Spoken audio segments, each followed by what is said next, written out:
just in case. Take a fucking smoke break. Get a little cig. A little chicharron break. We really out here. Okay. Let me just get this right. Being able to hear others, like your peers, talk about some of these things and be more outspoken and more transparent about things. Like I said, I think it's just gonna continue to help, especially people of our age, you know.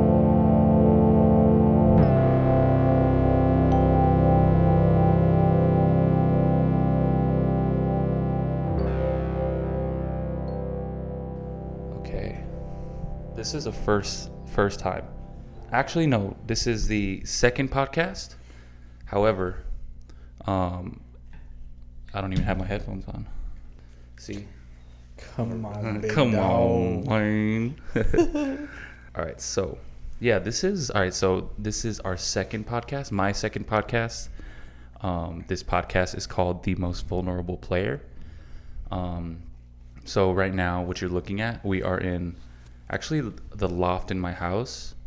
This is something I've had in mind since. So like the first episode I recorded with my brother Javier, and we were in his studio in basically downtown El Paso, where he has like a little marketing agency. And like I said, I had this podcast in the works for a while. I didn't know exactly what it was going to be about. I didn't really have a name for it. But in December, because I had time, I just decided that, honestly, one day I was just like, you know what, let's just record this podcast.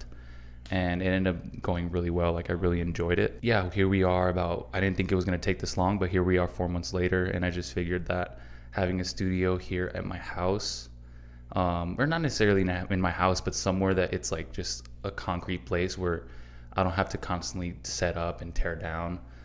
It's just going to save me a lot of time, and I can be a lot more consistent with it. So yeah, here we are. It took me about, I would say, like a month and a half. I basically ordered everything. I cleaned this place out. And so yeah, it's here. It happened a lot quicker than I would have expected, but I think it turned out pretty well. It is a very small room. It used to be my bedroom, actually. So it's not the biggest room, but we made it work. So I'm pretty happy with how it turned out. Yeah, so this podcast, like I said, it's called The Most Vulnerable Player. That name really just came to me at a random time. Like, I think it works because the idea I had for this podcast is really just creating like a safe space, a place where people can come on and really just talk about some of the struggles that they've dealt with when it comes to mental health, mainly because, as I went into in the first podcast with my brother, I've dealt with a lot of just similar like mental health struggles in the past. And so I think just me being able to share my own story when it came to like posting videos on YouTube and things like that, I think it was very beneficial for me. And really just the amount of like feedback and the amount of positivity it felt like that came from it was just something that I felt that was a good thing, and I felt that should be talked about more. You know, everybody's going through something, and so it's just not many people, because it's not talked about enough. I think that just makes it a lot worse for people, because they be thinking like, damn, I'm really the only one going through this type of things. Yeah. And like they feel lonely in that. I feel like it needs to be done, you know. I feel like there's a lot of people struggling out there, especially like in our generation. And that's one thing that I wanted to touch on also, is that even though we are pretty, like, I'm sitting here, this is my cousin, I'll introduce him in a little bit, but we're young. I mean, I'm 23 years old. Sometimes I feel like I'm already like running out of time type deal, but like in the grand scheme of things, I am young.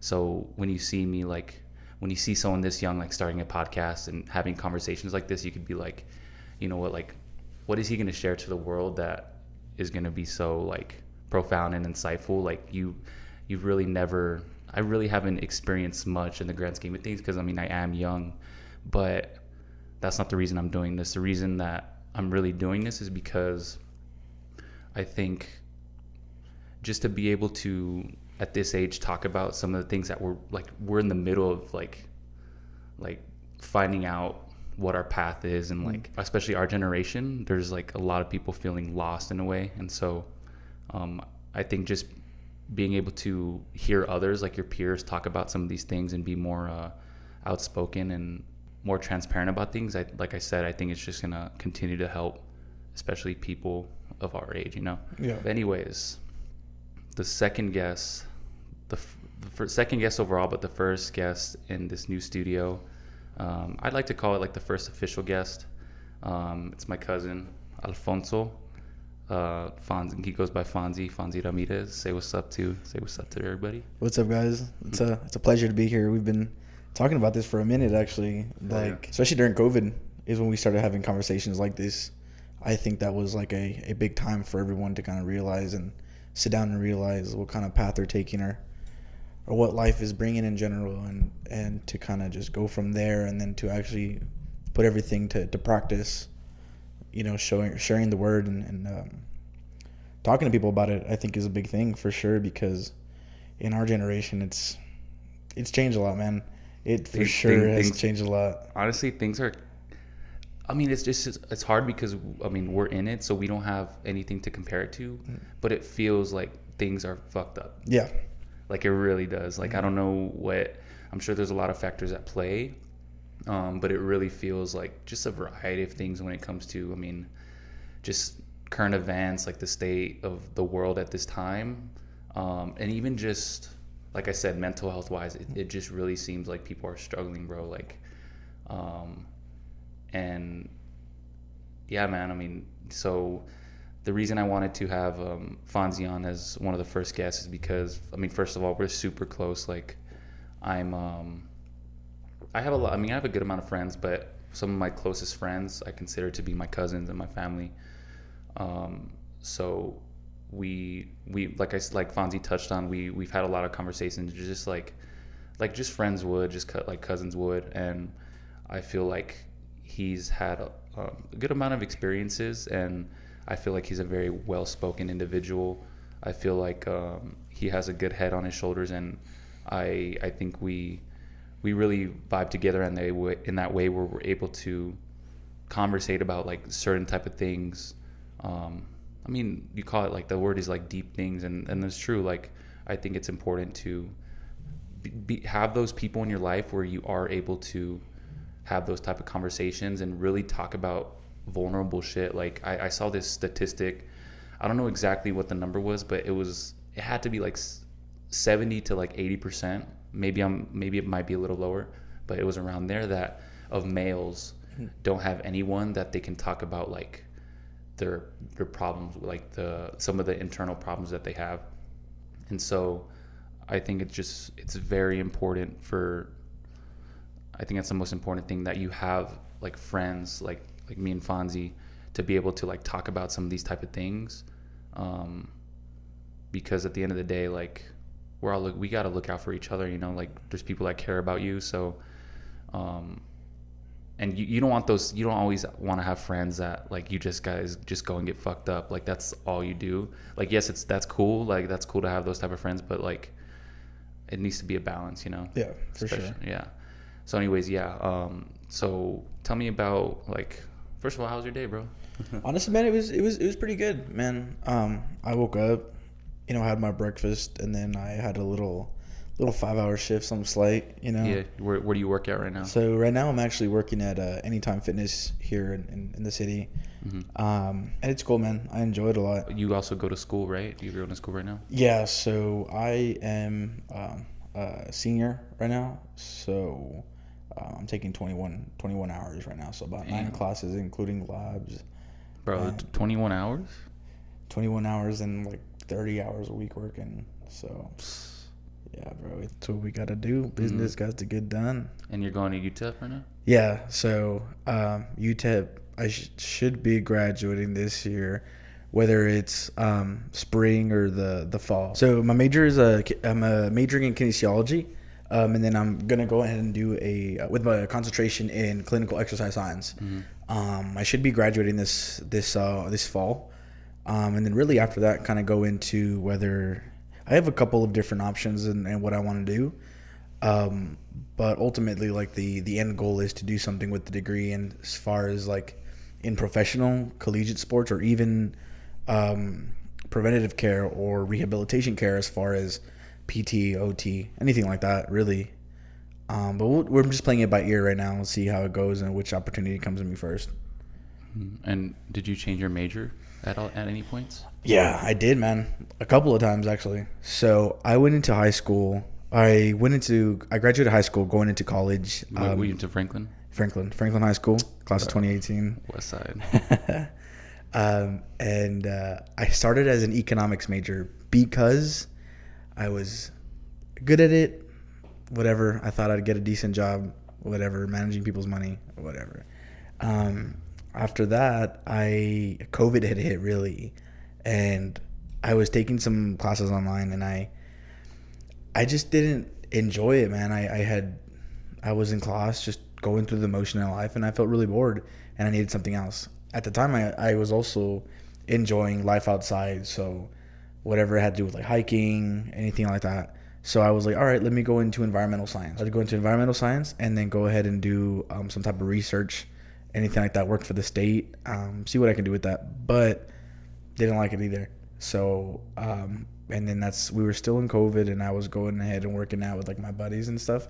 And so I was like, I kind of like this whole, lifestyle of fitness and physical health.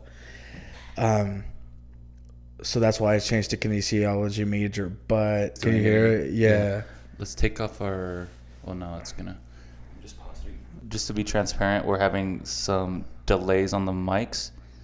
I think on the headphones, and it has to do with my laptop. So this is just a growing pains, bro. Oh my god. All right. So until we figure out, because there's been a lot of interruptions. Until we figure out what's going on with the audio, we're just going to do it without headphones. So it might look a little weird, but hopefully it's a little bit better. Yeah. So you're kind of liking that lifestyle of like bodybuilding and like just fitness and just in general that type of stuff. You know? Yeah. So I enjoyed it, man. I mean, I've been working out for the better part of my life. I've been in sports for forever, and I thought, well, you know what, man, maybe I can do something with it. I can inspire other people, I can help other people, and I can do something that I love. And I think that's one thing when it comes down to like mental health or something. A lot of people get stuck doing the things that they don't want to do. Something that this makes a lot of money, let me just do it, whatever. But I really wanted to do something. I wanted to break that habit of, I don't really want to do something for money. I want to do something that because I love and I enjoy doing. So I ended up doing kinesiology, and it's been a ride, man. It's been a roller coaster. I thought it was going to be an easy 4-year degree, but it's been pretty rough, man. Some of the classes are pretty hectic, but it's going to be worth it for sure. So take me a little bit about like just where you come from, like your family, where you grew up, and really just a little bit of your upbringing. So who's Fonzie? So I mean, for me, man, I was born and raised here in El Paso, and we did move to Deming for a bit for my dad's work, and that was a little weird because I think in life you kind of just really don't remember to like a certain age, like you just gain consciousness at like 5 years old. And I vividly remember living in Deming, and it was fun, man. My dad was doing his thing. I was going to school. My little sister wasn't born yet. Like I remember a time where my little sister was not born, and now she's 19. You feel? So that, and then we ended up moving to El Paso and been here ever since. I think one thing that I've loved about El Paso is the schools I went to and the people that I was surrounded by has made a huge difference in my life. And it also inspires me because, you get to look back at like certain places in your life, and going from there to where you are now is mesmerizing, really, to say the least, because you've grown so much, you've experienced so much, and you're still standing strong and you're still going. And I think that's one thing that just is going to always keep pushing me to be a better person is noticing what my parents did for me and just living a better life for that, and continue to be a good person and a good son and a good friend and family to everyone that I can really really say it to. A big part of why I wanted you on, um, a good reason is because um, I know that one of the most like I'd say defining moments in your life, and um, at the end of the day, regardless, it's what has made you who you are today. Yeah. Whether it was for good or for bad, like it's that your parents got divorced. What, when you say you were like in middle school? I would say that's when they started like splitting up. Yeah. So obviously, if your parents are divorced, you know that there's a separated stage, and then there's a legal divorce way when they go their separate ways. And I think for a while it was like separation. It was separation, but or even still living at home and then not being in the marriage together, if that makes sense. You know, sometimes divorces go in all types of ways, but I think, like I said, there's going to be a stage where they're there living together, and it's not. They're just two people living together with kids, and you know, it was rough for us. I mean, we were kids. I mean, I was in middle school. My little sister was in elementary, and my older sister was already well into college, graduating soon. But I mean, and it's just part of life, man. You know, there's nothing wrong with doing what's best for both of you. I think I look back now, and I think I was a little selfish for not wanting them to do that. You know, growing up, you think your parents are the love of their life, and you think that your parents are supposed to be together forever. Sometimes that doesn't work, man. You know, it's part of life. But I think I look back at it now, and I think everything worked for the best, man. My dad is absolutely happy. My mom is happy. We're happy. Not to say that I don't miss my parents together, but everyone's doing good, bro. I have a little brother already. I have a new little sibling on the way, bro. I'm happy. I'm happy, bro. I remember that there was a period, I'd say like, because we were super close growing up, but like a period from maybe like middle school till maybe like your senior year where like I didn't really see you that much. Yeah. Do you think it had a lot to do with like what was going on in the family, or like? For sure, bro. Yeah. Like I remember that too. I remember that I was really absent, man. And like I said, you know, we were kids, and it's not that I didn't want to be there. You know, I feel like as a parent and as a mother, especially with kids, you think what you're doing is the best for your children. You know, and I could have been upset at my mom at the time, or I could have been upset at whatever the situation was, but I don't think I can ever go back and blame my parents for doing something because they thought that was what was best for their children, you know? And even still this day, I know sometimes our parents can get on us and they want the best for us, man. So I think when we get into those conversations, it's just your parents will always want what's best for you, and you don't really notice that when you grow up. You you don't want to let me do this. You don't want. There's a reason behind it. And I mean, I'm not a parent, but growing up and seeing my siblings grow up and seeing be able to have a good one, a new one on the way, I think our parents are just there to guide us in the right direction. And sometimes they don't know better. There's no book on how to be a perfect parent. There's not. But you know, I think looking back at it now, I think my parents did a good job with the cards that they were dealt. You know, and like I said, everything is pretty good. Like I have no complaints, man. I'm family wise, like I think I'm doing very well. What was the hardest part about that you can remember about that time, you think? Honestly, man, is the disassociation I had with like reality or with like family even, man. Explain that. Like I think first of all, I was young, right? So the only time I really could see you, the Ramirez family, or anything like that was if my mom drove me there, if my dad picked me up, right? Or as to now, where my parents are still divorced, but I can go wherever I please, with you know the mutual conversation. Hey, you know, mom, I'm going to Diego's house or whatever, and it's cool, you know. And I think that was the hardest part is not being able feeling like you're being pulled away from your family. And as a kid, you don't. You question, oh, why can't I go here? Or, hey, why can't I go there? And I haven't asked my mom why. I haven't asked my parents why they didn't. Hey, mom, why can't I go? Or why was I gone for so long? And And I remember my dad in those days, like, why don't you come and visit me, man? I mean, I'm living under someone else's roof. I don't really make the rules here. And I think that's the rough part about a divorce, is where you're kind of forced to do whatever parent says. And it sucks, man. And I wish that even now, man, I don't spend as much time as my family as I wish I could.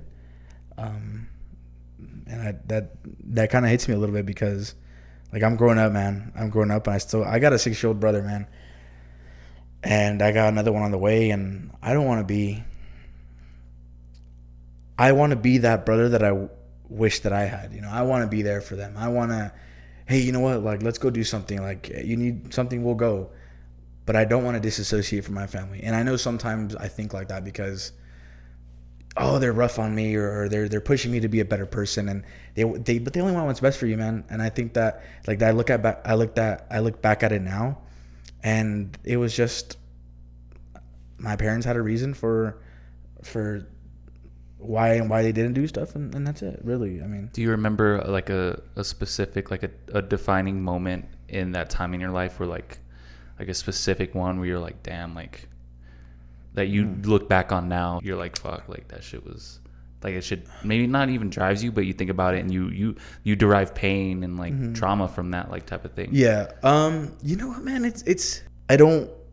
I moved on from that. However, I do, look. There's times where I do look back at it. I'm like, man, that really happened. Divorce isn't this evil thing that's played out by like the media or anything. It's just simple, bro. If two people don't want to be together, it's not bad. I think just patience, man. You're gonna get through it. Everything's gonna be okay. You might feel like the world is ending, but I promise you, it's not. You just gotta keep going. Support your siblings. Support your family. You support your mom and dad on the decision that they want to make, and you'll be fine. You'll be fine. I thought we were going through a rough patch, and I was what, 14, 13. When you're young, you don't know what's going on. Feel like the world's caving in. And yeah, shit. of course. You like I said earlier, like, you think your parents are in love, man, and to see them separated hurts you, because you want them to be together. They're your mom and dad. You feel. And if it doesn't work out, it's okay, bro. Because at the end of the day, everyone's gonna be a lot happier. I don't regret anything. I think everything that I went through was made me who I am today. I love my mom and I love my dad, and I think they're very good parents, despite the differences that they had. I care for them deeply, and I'll support them as much as they support me. Has that shaped how you want to move forward in your own relationships and what you want for yourself, like seeing what they went through and like? For sure. I think going forward into my life is I want to be able to go ahead and not go through a divorce. I think not just because Do you want to get married? Eventually. Yeah. I think marriage is a huge thing. And when I find the right time, and if the person I'm with at the time is the girl that I want to go ahead and dive into this future endeavor with, of course. I want kids, I want all that, but I think with time comes patience is like I said, is a key thing, man. You can't rush anything. I think about it like this, man. I look at a lot of people that get married at 18, 19 years old, and dude, what you doing, bro? Bro, like, you haven't. No, some people are really in love like that. Yeah, shit. but the thing is, bro. I mean, bro, you really look at it, and it's like, bro, you haven't even like, fucking, you haven't even traveled to know like what life itself has to offer. Whatever, bro. Whatever it is, right? I mean, I know people that get married at 18, 19, and they're happy. Whatever. I'm not saying it's not gonna work out. I'm not saying it's not possible, but it's not what you want either. It's not what I want, man. Because if I got married at 18 and 19, knowing what I know now, I would have been in a complete disaster. Because at the time, I was getting married off of feelings or anything like that. But I wanted, and I have this conversation with my girlfriend a lot. She has her views about it. I have my views, and I want to be ready. I want to know that whatever we go through now is gonna end up paying off, and it's okay. It's better to be safe than sorry, is the way I see it. And that's okay. There's nothing wrong with that. We're what, 22, 23? Talking about like relationships and dating and stuff. Do you think it's harder to date nowadays? And I mean, it's hard because you can't compare it because you didn't live back then. But just from your experiences and maybe what you've seen, you think it's hard, really hard? Like the dating market is just hard right now. I do think it's harder to date nowadays. And I know we don't have anything to base it off of, but look at like our parents. I think that's one thing we can look it off of, especially in our family, bro. Like our parents and my grandparents have been together since they were in high school. 1950. Yeah. Since the day they came out the womb, bro. And I think nowadays it's harder because we live in a realistic world where there's bad people in every type of profession. There's bad people in every type of world, and every corner, creek, crack, crevice of the world. There's bad people, right? So it is harder because sometimes you don't have the genuinity of a person because social media is a factor, right? You have people that just don't want a relationship because they don't want a relationship, or you have people that have bad intentions, and you never know that. And I think a lot of people are like that nowadays, and it's genuinely hard to find someone that's worth living and spending the rest of your life with at this age, especially in El Paso. You ain't lying, boy. We're just messing around. But I mean, I don't know. That's funny. You bring that up. Do you think social media has a lot to play with that in dating? You think there's unrealistic expectations that people have? Yes, I do. I think social media and the fabrication of social media has infected us, if that makes a little bit of sense. I think I'm not talking about all of you. I'm talking about everyone, including myself, and maybe you. You know, I think on Instagram or Snapchat, Facebook, Kick, if that's still alive, you want to show the world like you're living a good life. You want to show the world like these are your riches, right? And your highlight reel. Yeah, your highlight reel. Oh, you're in Miami again for the 5th time this year. Whatever. I think that shows the good times in your life. And we all have good times and we all have bad times. And personally, I feel like on my Instagram and my close friends, I am as raw as it gets, right? I will post reels about myself struggling through college because them should be funny as hell, bro. Oh my god! If you are my close friends, you know it, right? But I want to keep it 100% honest with people. I want them to know that life isn't fucking easy and life isn't perfect as we make it seem. And there's gonna be struggles every day. Like, dude, right now I'm struggling with school, right? I'm failing my OChem class. Half of us are failing. Our teacher does not fucking care. It's hard. I think transparency with the people you care about and the people that follow you is key to, having a good audience and having a good base for yourself. It's how you bring people in. Because if all I showed them was our trips to Jamaica and stuff like that, obviously you'd get 1 million followers, right? But that comes back to the saying where, people don't want to do stuff because it's hard, and people don't want to show off things that's hard because they want to show that, oh, my life is this and that and these riches and whatever. I mean, whatever, to each their own. But I think that, to answer your question, I ranted off a little bit. Social media has completely destroyed our relationship and our generation. Do you feel like there's like a divide between men and women? Like, you think there's a lot of like, obviously there's been problems, but like, do you feel like a more animosity towards, like, I feel like me personally, like, I'm not talking to you, like, I have great relationships with girls and like just in general with everybody. I feel like, but I do feel like just sometimes from a distance that I see like there's a lot more, what do you say, divide in a sense. Yeah. Like you see it on Twitter, you see it like on like men ain't shit, women ain't shit. I hate men. Yeah. Like, and I 100% agree with you that there is a divide. Yeah. And you know what? I'm not one person to shit on someone for their views. I'm not. I believe that you have a reason to feel the way you feel, right? I'm never going to take that away from anyone. And I tell that to everyone I know. You can be pissed off about whatever you want. I'm not going to interfere with that because it's not my position. But I think that nowadays it's like it's there's always got to be a division, bro. It's men versus women. It's left versus right, and that's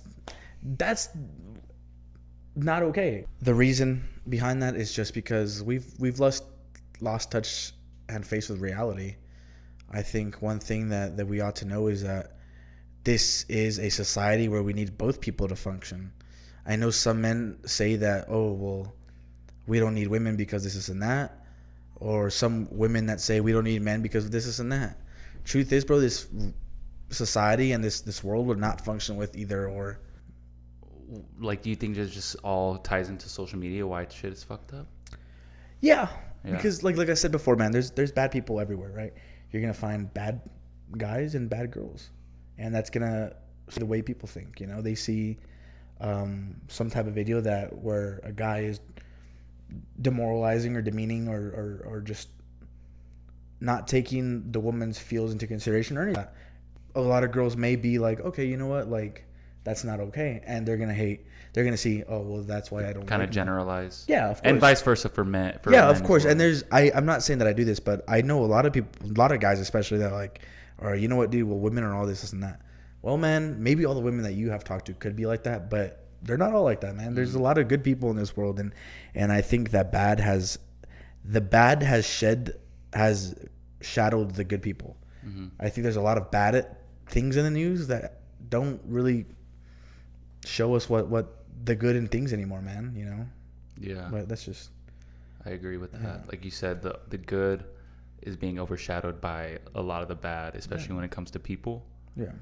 And it's hard. Like sometimes you do find yourself like just generalizing, like, but there's like you said, there's good people, there's bad people.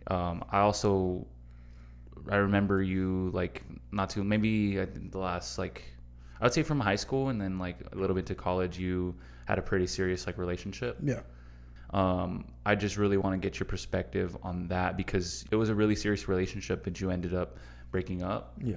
And that in itself was like really tough on you as well. Oh. And yeah, like take me through, first of all, like the good times that you had, just in general, like the good times about having like a good, healthy relationship, and then take me to like maybe how the breakup really affected you and what was that like? Because I feel like, especially at this age, like people are going through that. Like people go through breakups, through heartbreak, and honestly, bro, like that shit is tough, bro. Like people, like especially for men, like it's we have this like stigma to where it's like go to the fucking gym, pussy. Yeah. Like don't like. And while I do agree with like at some point, like you got to pick yourself up and like you gotta move on type shit. Like you gotta level up and you got to do the things to get you out of that position. At the same time, shit's tough to deal with. Like people don't they don't take that into consideration. So I think the important thing to start off with is that relationships itself are hard, whether it's good or bad. Should they be hard? You think it's a part of it? I think they're growing pains. I think that they should be hard. I feel that you should have uncomfortable conversations with your partner in order to grow. Just like everything in life, you want to be able to grow and get better at something, and there's no difference for a relationship. When it comes to that relationship, I think about it a lot, and I portrayed it as this perfect relationship that I was in, right? Oh, the bees are buzzing, the flies are flying, you know, like it was perfect. But it really wasn't, man. You know, there were growing pains, and I'm like I said, I'm happy where I am today. So the good times, you know, man, I mean, you have your honeymoon phase, right? You have your honeymoon phase where you don't give a rat's ass what you're doing. You could be staring at a blank screen for 30 minutes, but just being with that person is fun, you know? And you really don't have too many fights, and if you do, you'll blow over it because, oh, I just love this person, and man, anyone like that, whatever the case may be. And then you start growing, and that can last for a while, but then you start growing as a relationship, as a couple, and you start getting into, you know, your family is going through something, my family is going through something now. Let's work together to make your life or my life a little easier. How can I help you, and how can you help me, right? Or even, especially I truly believe that being in a relationship with your partner while doing the same thing helps create a stronger bond, for sure. So like if you're going to school and working and she's going to school and working, it makes it a lot easier because you understand each other, right? You understand, oh, you know what? I've got class at 3:30. I get off at 4. I got to go to work at 4:30, but we're supposed to hang out today. I understand that, dude. You got to do what you got to do, right? Um, so yeah, those are growing pains with relationships, and they're going to be hard in general. But there's going to be a time where you start phasing out of the honeymoon phase, and you start being realistic with each other. Hey, you know, I don't like that you did this. Hey, I don't like that you did that either, right? So I mean, the more comfortable and vulnerable you get, you actually see like who they are in their most.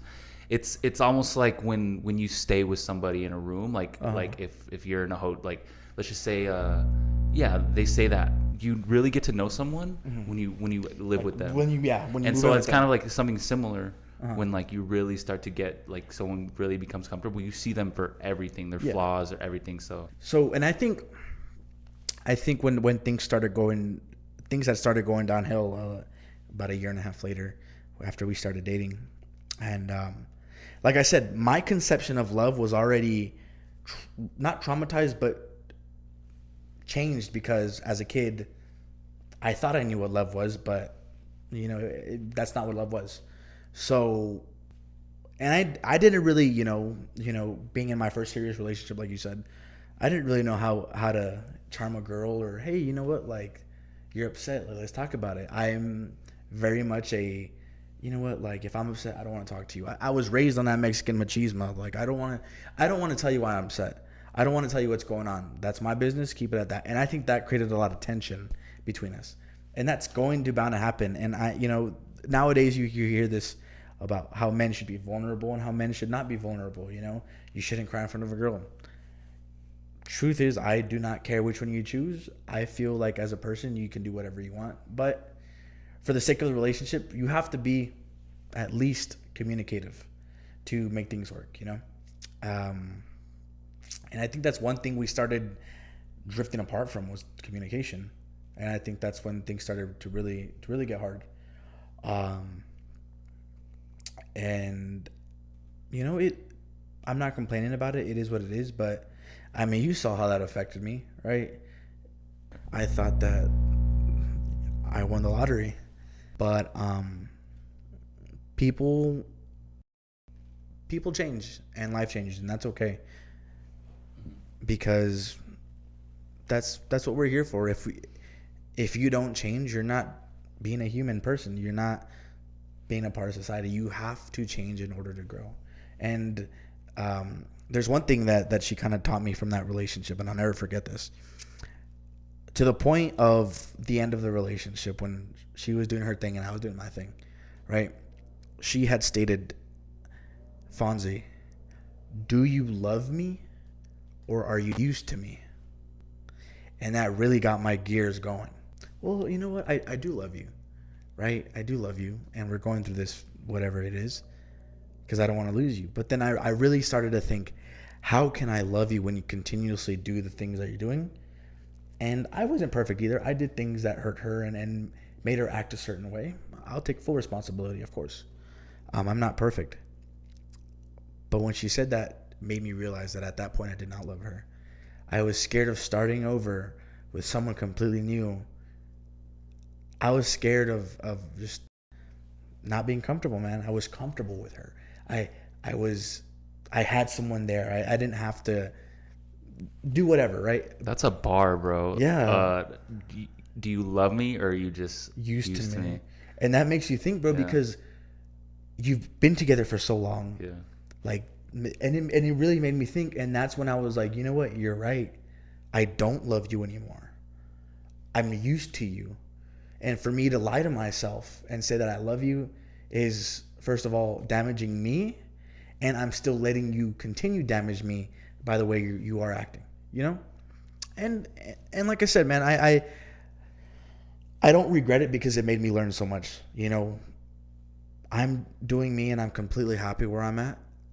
And I'm thankful because if she would have never said that, I would have been somewhere else, man. Completely somewhere else. My life would not be where I'm at today. So you're thankful for that it happened? Oh, of course. Yeah. Absolutely, man. Because now it makes me understand you shouldn't be with someone because, oh, you're just used to you hanging out every time. Or, hey, you know what, like, let's just go get some lunch or whatever. Like, you should genuinely be someone that you spend your time with, you spend your money with, someone that you can potentially see as your future mother of your kids, your future wife, someone of that order, you know? I think that's important. And at that time, I had lost sight of that. Mm-hmm. And now going into relationships, especially the one I'm in, it makes you realize I'm chasing you and I'm with you for the right reasons instead of just being with someone because, oh, I have a friend to hang out with on the weekends. When I'm bored, I can hit you up. How'd you come out of that time? So actually, the way it had worked out was kind of like almost perfect, right?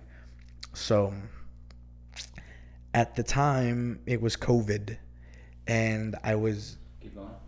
at the time it was COVID, and my sister was living in LA, and so she was like, "Hey, my husband, my brother-in-law, is gonna be in Kansas for so many amount of months. I don't want to be out in this big city by myself. You want to come and move with me?"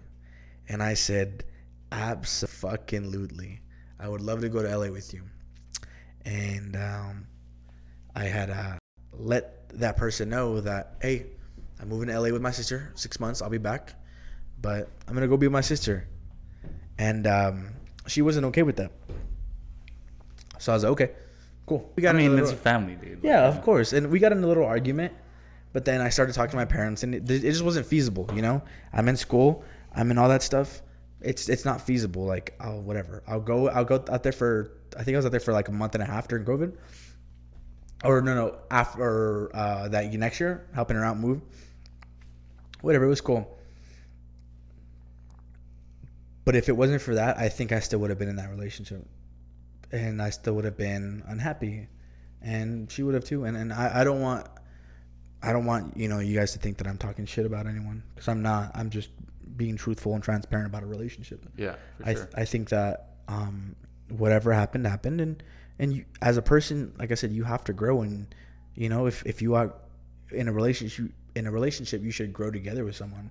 And if you outgrow each other, no hard feelings, man. It is what it is. You doing your own thing, and I'm doing my own thing. Yeah, and I think it's okay that, I mean, it happened in the past, and like he said, like, it's really just because it's just a part of life. So yeah. I mean, it was a really big time in your life, and something that you got a lot from. So I think you sharing your knowledge about it is just I think people will appreciate it.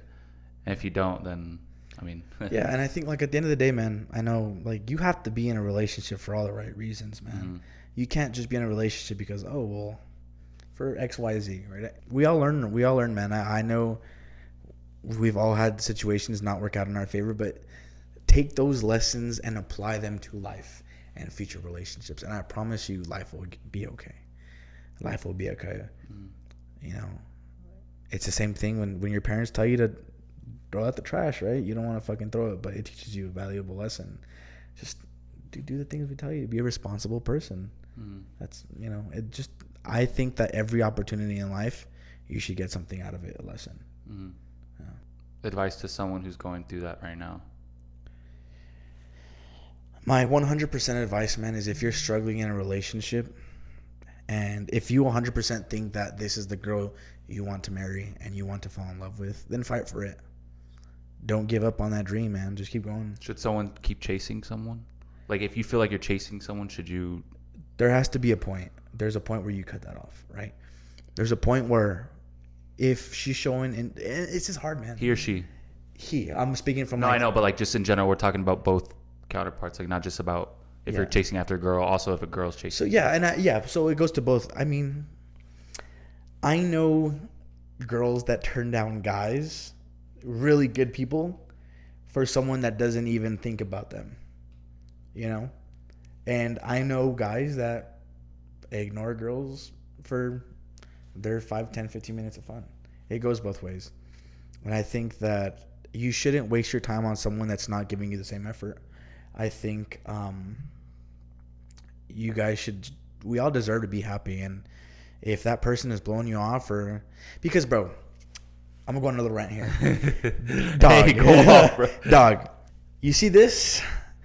Every person has this on them 24/7. So for someone to say that they're a bad texter, bullshit. Well, they could be a boring texter. No, bro. No. But bad texting is not a thing. You are on your phone 24/7, bro. Well, let's clarify bad texting versus like oh, hey, I just saw this. okay, I agree. 3 days no, later. I'm talking about like the substance of the texting. Like some people literally just are just not like actually what they write is just like yeah, not there's fucking- boring people in this Yeah. world. There is boring people. But as far as like, I know a lot of people were just like, they're texting, hey, you know what? Cool, like you're cool. Oh, hey, my bad. My phone died 2 weeks. Yeah, my phone died 57 weeks ago.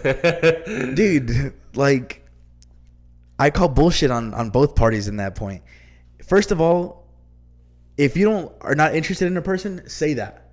It's not hard to say, hey, don't like you, nothing against it. I'm not interested. And as a person that's getting dodged, be like, dude, whatever, it happened, I tried, move on. You know? Like, people are so infatuated with, oh, I want this girl or I want this guy. And they are giving all their energy into that, and they're getting nothing in return. So, and I genuinely think that that's not okay, bro. Like I said, bro, you take a girl out to dinner or you take a girl out to lunch, she's on her phone, bro. She posts a picture, he posts a picture.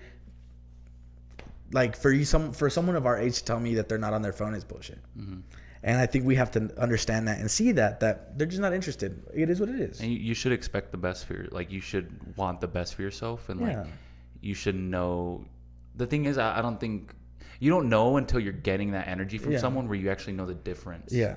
Where it's like, damn, like this person's actually into me type thing. Yeah, like, for sure. If you're talking to someone and then like it's always that like, oh, I'm just like not gonna. It's the nonchalant. Yeah, it's the nonchalant people. Yeah. That and the exes, bro. They always win. Yeah. You know, you see a lot of people here get back with their exes because they're comfortable there. Yeah. They not to say that they don't, but it's easier to get back with someone that you know than to like go out and find a new adventure. But yeah, I think nowadays, it's, you know, you'll be texting someone. At least when I was, texting, women, there's times where was not interested at all. And are you upfront about that? Like you say, like, are you? Do you try to tell them like? I will try my best to be honest. Hey, you know what? Like, I'm just cap. Nah, I'm just kidding. Nah, I'm just nah. Please. No, and it's just like, you know what, man? I just like, this was, what was this, about a year and a half ago, almost 2 years, right after when I was single, dude. There was this person I was interested in, and dude, I could not just get it. Like, I just couldn't get anything out of her, man. And whatever, cool, I respect that. But then I started thinking to myself, and I told her, I was like, hey, you text me all the time, and you get upset when I don't text you. But when you text me, and I get no reaction from you, you're a boring texter. You say that you care, this and that, but do you think texting is important? Personally, man, I'm more of a caller guy myself. I like to call. I like to hear your reaction. I like to hear, like the way you speak and things. That's me. Like, after work, I'll call her up. Hey, how's work? Whatever. Because I want to hear what you have to say and how you have to say it. I don't want to hear a bullshit ass text. Work was good. Okay.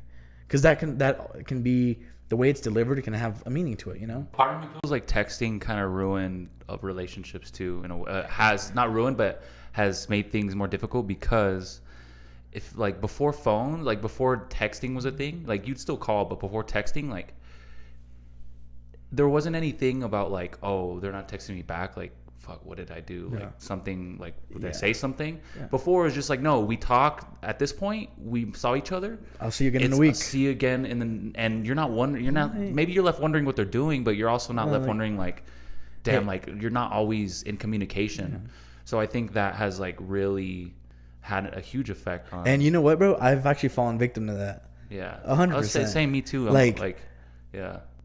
Damn, bro. Why? Like, hi, good morning. She sent it with one less I. Bro. I was like, yo, bro, like, bro, you be overthinking yes, shit, bro. bro. And it's not. And it's important that we talk about this, bro, because I'm not gonna say it affects everybody, but bro, like it affects dudes as well. It's like we be overthinking, we be in our heads about shit too, and it's like, and I feel 100%. I feel like whether it's a guy or a girl, man, like, and I've been in this situation where it's like, I'm just tired, I'm exhausted. I'm like, hey, you know what? Work was cool, whatever. We're talking. She's like, are you okay? Are you mad at me? Dude, I had nothing is wrong. I'm just a little tired. I'm upset, whatever it may be. But I have 100% feelings for you, you know? And you're right. Like, you're left wondering. But it's because we have constant communication. And recently I had seen this thing on, like, Twitter and stuff, and I agreed with it, where it's like, I think the more time you spend away from your partner, it makes you want to be closer. But the more time you spend with your partner, like, you kind of get like, fuck, man, I need a little bit of time. Like, and you know, relationships are different. Each relationship is different, and I like to have time with her, and then I like to have time with you guys, right? Sometimes I may want to mix both. Sometimes I may not want to mix both, and it is what it is. But that constant communication, that constant being together, that constant phone calling, and all relationships can be hurtful when situations like that arise. And there's nothing wrong with it if that's what you prefer, cool. But I also feel like we're human beings, and we should be able to have fun every once in a while and trust your partner, as to things like that. Oh, you know, he's not texting me back in an hour. Like, he's probably got busy. Now he's fucking out cheating or anything like that. Because a lot of the times, bro, people are damaged, and overthinking tends to hurt them. A lot of relationships really damage people, you know? it feels like everybody's fucking healing. Yeah, like during COVID, there was this like joke going around that, oh, it's like get back your ex year or some shit like that, right? But now that I look back at it, I'm like, dude, why do you get back with your ex or something? Like, heal from that, move on, and build something even better. Do you not believe that someone gets back with their ex, like things can be different this time around? I do think so. But after 10, 15 times, Okay, you got to cut. You know what I'm saying, bro? And I think it comes back to like your mental toughness. Like, are you willing to change to be a better partner? Like, if you can't even change to be a better person yourself, what makes you think you're gonna be a better partner for someone else? That's the thing I see too is like when someone's expecting someone, or not expecting, but they want someone so bad, because they think things are going to be different this time around. But no one's, at the end of the day, you can only change for yourself. Yeah. Like if you're have it out that you want to change for someone, or you want someone to change for you, that shit is not sustainable. Like, it's not going to work. Like, someone has to want to make a change for the better for themselves. What's a misconception that people have about you, or something that maybe someone who first met you might not like get from you, or you might not know about you, or that you think is a misconception? So I knew this one person, when I was living at the dorms, and she met me and she said, Fonzie, I don't like you for one reason, and it's because you're cocky. She said that to my face. I was like, oh, fuck, the balls in this bitch. I was like, damn. But I had never been called out like that. Yeah. You feel like, and I think you and like Brett and everyone could be like, I say whatever's on my mind and I do not care. And so she just kind of had that misconception where I'm cocky and, oh, you know, you're from the West Side. You weren't always like that, though. I wasn't. Not cocky, but like you weren't always as vocal, outspoken and vocal, and I would consider you confident in yourself. Like, you weren't always like that. Like, I feel like as a kid, you were quiet, bro. Yeah. Like, and you know what? I can pinpoint the exact time when I knew I was gonna start being talkative. So 5th grade, I went to Jose Damian. I was in the Canotio. And 6th grade, my parents were just like, fuck him and his friends, and let's just put him in a completely different school. As a 6th grader, bro, I didn't know anyone besides like 2 people. So I was like, whatever, man. And I kind of started the year off, dude, I didn't know jack, bro. Even the 2 friends that I knew were in like completely different classes. Fucking AP Humanities, bro. I was just a dumb kid from Canotio, you know? And dude, I had to grow up quick there. I had to make friends. I mean, I didn't have to make friends, bro, but I didn't want to be intimidated. I wasn't gonna let life beat me. I wanted to make friends, and I met a lot of new people, and I ended up speaking to the friends I made in the middle school more than elementary and high school, really, man. And I think that's where my communication skills come.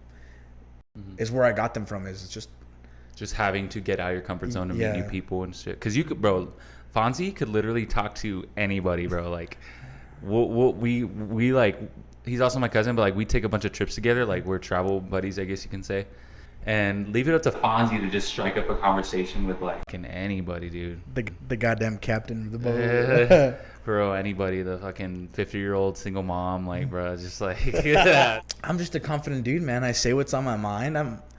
I try to be as real as I am, and you asked that question, and it does get me thinking a little bit. I'm like, what do a lot of people think about me? You know, truth is, I don't give a shit. You know, I don't care because I am around the people that I care about most. I do what I love. My life is good, man, and I mean, I don't care what people are gonna say. Do you truly believe that someone can really feel, or someone have that feeling like, I really do not give a fuck about what people think about me? Yes, Me personally, like, even though there's people that they can shrug shit off, and like, I still feel like people care. Like, you have to care, otherwise you wouldn't be a functioning human being in this world. Like, oh, for sure, I definitely shrug it off, bro, a lot. Especially when I'm like intimate with someone, especially someone that I'm close with. Bro, haha, like we're just joking around. But like in my mind, I can go back to it eventually, be like, damn, like why do you got to say that? You know what I'm saying? Like, I think that's just part of life, though. Like, I guess we're just people, you know. Yeah, I can say whatever's on my mind, and I can brush it off at that time, and I won't let it affect me.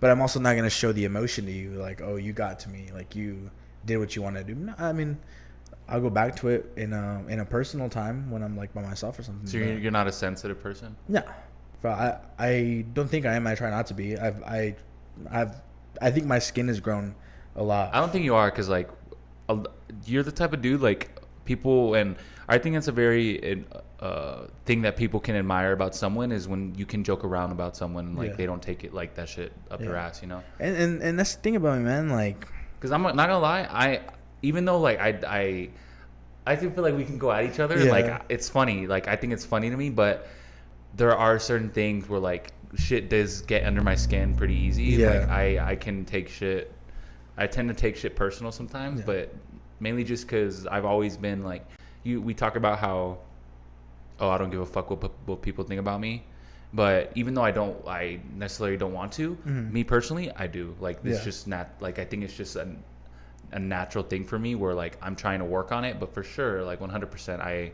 like unconsciously sometimes I do care about what others might say or what they think about me. But that's something like where I'm actively working towards. I think for me, it took me a while. But I think the only time when I really think about stuff like that is like when my parents tell me something. You know, I want my parents to be like, you know what, dude, like, you're doing good type stuff, you know, like, so when they say something, I'm like, but bro, I'm like trying, man, like, I'm a part of you. I'm like your mini version, and I want to amount to like the amazing stuff that you were able to do, you know, like my dad and mom are hard workers, bro. So when they say something, not negatively, right, but like they say something like constructive criticism or anything like that, I take that personal because I have my dad's last name, right, and I'm proud of that, right, and I'm proud to be my mom's son as well. I want them to know that I'm trying my best and I want to make something of myself. So when they say something like that, I can take that a little. But as far as like people tell me shit, bro, I don't care. Like anyone else, I don't care, bro. Yeah, and with that, I will say that I've gotten a lot better about it. I mean, I have a fucking YouTube channel. Like, that's in itself, like, that's hard to do for like especially someone who's, I would consider myself that a little sensitive when it comes to criticism, but like I feel like the thing that has helped me the most is the only opinions I should, if I take any really into consideration and really care about what people think, is the people that love me and that care about me. And sometimes not even that, but like for the most part, I think if someone doesn't even know you, like if no one really truly knows what goes through your mind and like the things you go through, and so like for them to make assumptions about you or really just for you to care about what they think. Like there's really no, that should hold no weight to you. You know, You've been doing this YouTube thing for a while already. What, like almost 3 years? like 2.5, 3 years. 2.5, 3 years, and not like, bro. Props to you because I can't. I get, like I said earlier, I get on my like close friends and I mean, yeah, I get these messages. Yo, can you? I don't like what you said. Take me off your close friends list. Cool, whatever. For real? No big. Yeah, for sure, bro. I mean, and I respect that. Like, all right, cool, dude. Like, you know, I put you on there because I thought you were cool or I thought we could trust. But if you don't want to see that stuff, cool, whatever. When it comes to YouTube, bro, that's a little harsh because sometimes I'll be that dude that goes to like random videos and just hate bro, comments, really? Bro. Yeah, like you're that one. Like you're that fucker. Like I'll go on Instagram lives and be like, "Yo, you look like fucking Bart Simpson you're type a troll, shit, bro." Fuck, I hate you, bro. And just to mess around, bro. I think comedy is a place where the mind goes to tickle itself, you know, bro. So, bro, like, but I see some comment like there's some. Thankfully, my YouTube channel is not too bad. It's not bad at all, actually, compared to some of the comments I see like on my brothers, on other people that I know of their YouTube channels. There's some fucking hateful like some fucking shit out there where I'm just like, damn, like, bro, why are you like? And that hurts. And it does, bro. And I think like I would have loved to one point get on like the YouTube train, bro. But I think that you done a good job, bro, to be able to like do it and still become yourself and not become indulged in like, oh, I am YouTube now, right? Like you are still yourself. At the same time, I'm not like I'm not. No, but I feel like even if you were, man, like I mean, I understand people do this shit for a living, right? Whatever, but I feel like being indulged in it and just doing it for the free time and doing it for like you want to do it, like it's cool. But some people indulge in it so much that it's just like, bro, like you're someone else, you're completely someone else, and I don't like what you have become, you know? Yeah. Actually, not. I don't think I actively try. I think I've been fortunate enough to just keep it real, bro. Yeah, like. It wasn't even something that I told myself to. It was just like, I think what helped me is that my first video, I talked about like some of the shit, like hardest shit I went through. And that I felt like, I mean, I've talked about this, like I can just be myself, bro. Like I'm not hiding from anything. Like I'm not, obviously, like I want to look good in my videos. I want to say the right things. But at the end of the day, like, for the most part, how I act in my videos and what you see is like pretty accurate as far as, and it feels good because like I don't have that burden of always trying to be something I'm not, or like, and I feel like a lot of people do struggle with that, especially on social media. Like there's like some people like where who they are on social media is like completely different, bro. And like I'm not even talking down on it, but like I'm just glad that I feel like I'm in a position where what I'm posting is like that's my life, bro. Like that's what it is. And I feel like there's another downfall with that too, is like people get indulged with like the numbers side of it, right? Yeah, I personally do. It's hard not to, but it's like, damn, I only got 1,000 views. I mean, but bro, you have videos that have 80,000 views. Yeah, you feel, and like that's good, bro. That's good. And I feel some people, they don't make that in a video, bro.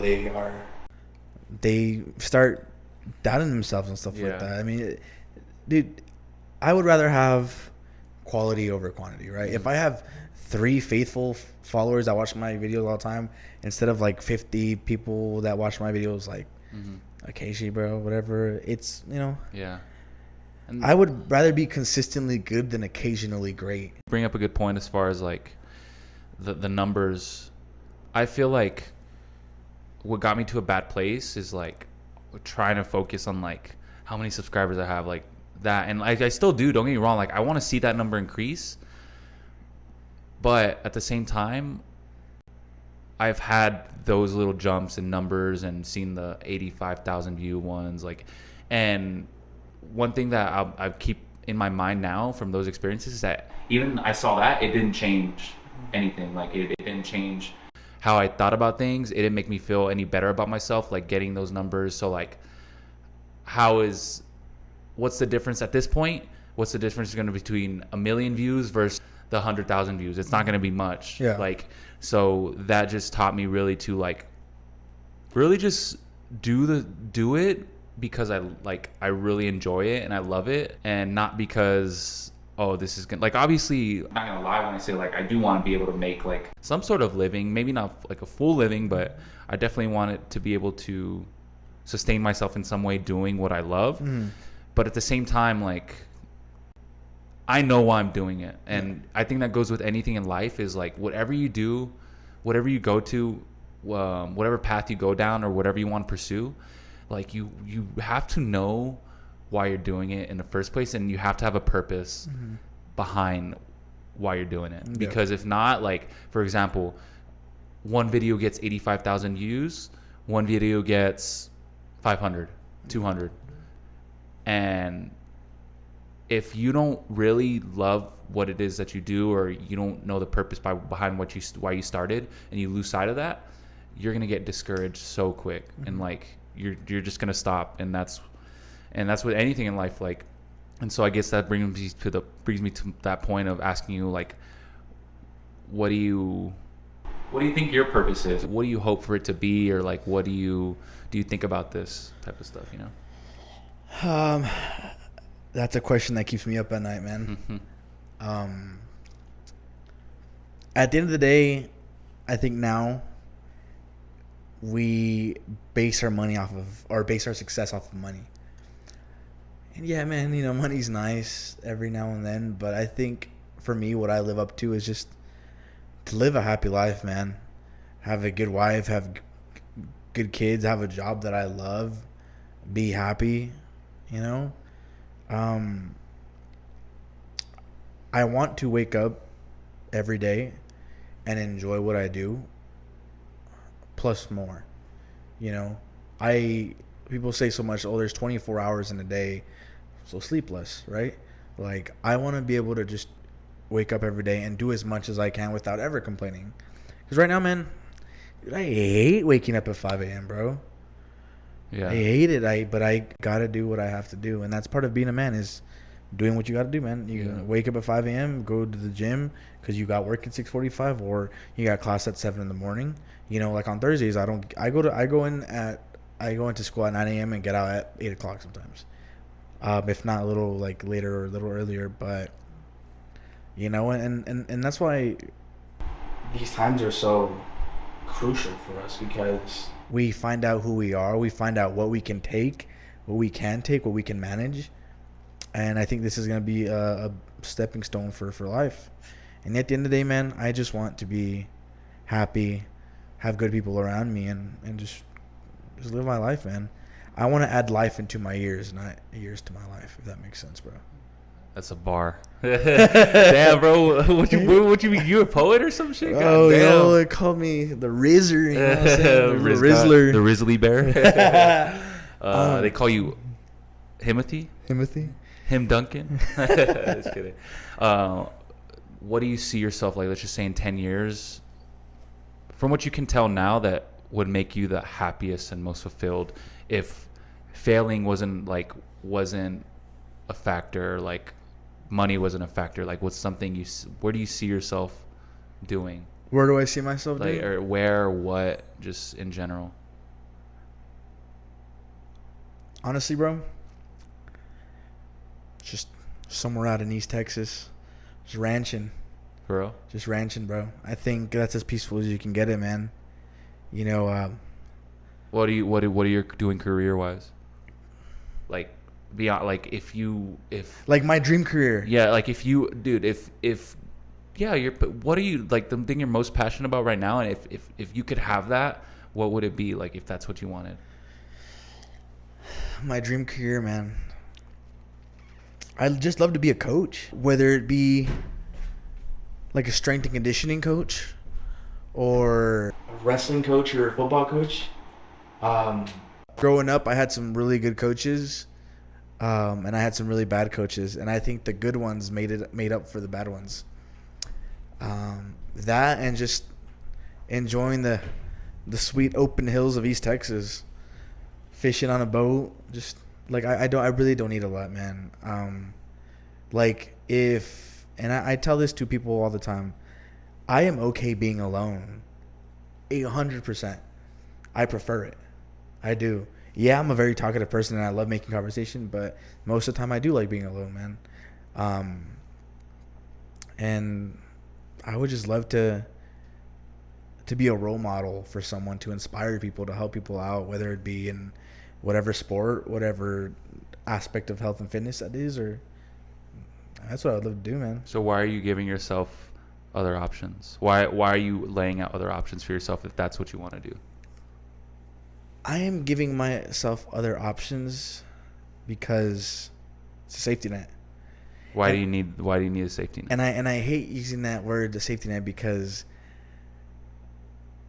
if you really wanted to do it, there's no other way besides not failing. You know, like, you're gonna make it happen.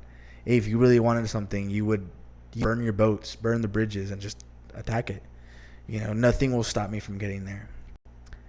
But I think I'm a little scared, bro, for sure, 100% for sure, because that would be a perfect world, and right now we don't live in a perfect world, and sad to say, but sometimes we got to do things out of necessity. You feel?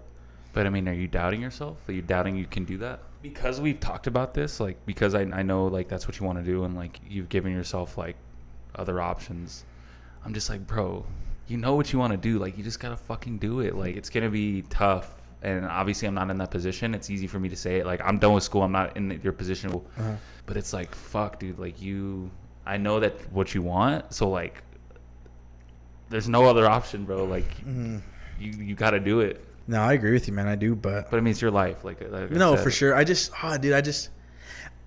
I think my biggest downfall is trying to get other people's approval.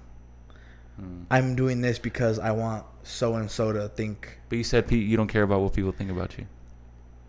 You're right, but I do care about what my parents say. Okay. So a lot of the things I'm doing, or in the process of doing, is because I had a dream when I was a kid, and I wanted to do what that was, right? But things change, man. Things change. You know, I don't have kids. I don't have a family. I'm in no rush. I should be able to enjoy life a little bit. However, part of me does want to relive what I wanted as a kid, you know? And I think nowadays it's a little hard, bro. It's hard because my mind is at a constant battle with my heart, because I know what my heart wants, but I know there's smarter ways to live. And I think smarter or less risky and less risky, I would say. Yeah, risky is a good word. What's the risk of failing? Yeah, like what I mean, but fail. What is failing? Like, you fail and then what? What happens after that? Just get back up again, bro. You just keep going, bro. Like, and you figure things out from there. You fail, but you learn from what you did wrong, and you don't get anything from just staying put and staying where you are. And I think trying and failing is going to teach you more than anything else. So, like, and you're trying, not to say you aren't trying, because I mean that's what you're fucking doing, bro. Like, you're grinding. Yeah. My thing is, like, I just feel like you should keep going. Yeah. And I don't know, man. Like, I do agree with you, and I just have a lot of options, bro. Yeah. Like, I really sit down and look at my options, right? Whether it's whatever 3 options I have. Not to say I can't do all 3 of those, you know? And I love taking on a challenge, bro. I love taking on a challenge, and I'm not one to back down. I mean, I think I have what's that word? My mental toughness is there, and I don't mind getting my ass kicked. I don't mind, eating shit every once in a while, bro. You just got to keep going. It is what it is, right? Like, that's what life is getting dirt thrown in your fucking face and wiping that shit off. And I think I just want to do as much as I can in my life, bro. Like, whether it be even something for 2-3 years and then move on to something else I like. We look at time as in, like, years, weeks, days, bro, but that shit goes by so quick. So for me to just do one thing for 40, 30 years is bullshit. I understand people make a living off of that, yeah. But, dude, Like, did you ever hear that story about David Goggins about how he was like, what motivates you, right? And he's like, one day I'm gonna get judged in front of God himself, and he's gonna tell me I should have been this, and that. And then he says, "This is what you could." Like he brings a list. This is what you could have been. Yeah, and I want to live like that because, dude, if I want to go be a physical therapist, go get my doctorate in physical therapy, I'll do it. I'll apply. I'll do it. If I get accepted, if I get accepted. If I don't, I don't. Whatever. Okay. Try again. There's nothing wrong, like you said, with failing, right? But I also just don't want to be stuck in one position forever. So I just want to make the best of every opportunity. And if I don't get one opportunity, oh well, I'll go find another one. But that's not going to stop me from living a fruitful life and enjoying things moving forward. Yeah. So with that, what is the meaning of life to you? That's such a cliche question. Such a broad question, right? But obviously, it's I don't think there is one answer. But yeah, what is it? That's the key. What is it to you? Just take every opportunity. I think that's what life is. Life is, whether, like I said, there's bad and good times, and you need to. It's okay if you fail, bro. It's okay if you don't get the job. There's 50,000 more. You know, it's okay if you get that F in class. Take it again. There's so much time for that, man. Like, there's so much time to not understand how this world works and how culturally diverse this is, and how, dude, I think this world is beautiful, and we don't take advantage of it. If I'm being serious, man. I think life is just living, man. Having fun, doing stuff you love with the people you love, learning new things, being uncomfortable. Like, even getting hurt, that's a part. Like, it's fucking, bro. The highs and lows, I feel like, are what as much as it's hard to say, but the highs wouldn't feel so good if it weren't for the lows. You cannot have happiness without sadness. Yeah, I think I've had defining moments in my life where I can remember a specific moment where it was like what the fuck, what do I do? I'm at the lowest point I've been ever, and it's how do I get out of this? So how can someone get out of it? I think the first step, though, is taking accountability and responsibility. Nobody else besides you controls your life. So the first step is admitting you're wrong and coming up with a game plan. Yes, I am lazy, thus leading me to this and that. I think the biggest thing is be honest with yourself. Be honest with yourself, because when you lie to yourself, you create this false reality telling you, oh, I'm okay, things are okay. When truth is, they're not. You may hate your life, you may hate wherever you're at. So this is why honesty is key into starting anything, what it is. Whether it's starting a new fitness program, whether it's starting a new endeavor in life, whether it's starting a new relationship. You need to be honest with yourself and what you can do and what you can't do, and set realistic goals with yourself. After that, all you got to do is keep going and it'll work out. And if it doesn't, oh well. We're kids, we're 22, 23 years old, and if you're not, you still out of life. Like I said earlier, throw life into your years. Adventure, man. Do something learn something new every day, something that'll benefit you to become a better person. That's the way I see it, man. And with that concludes the second episode of The Most Vulnerable Player. Hope you guys enjoyed it.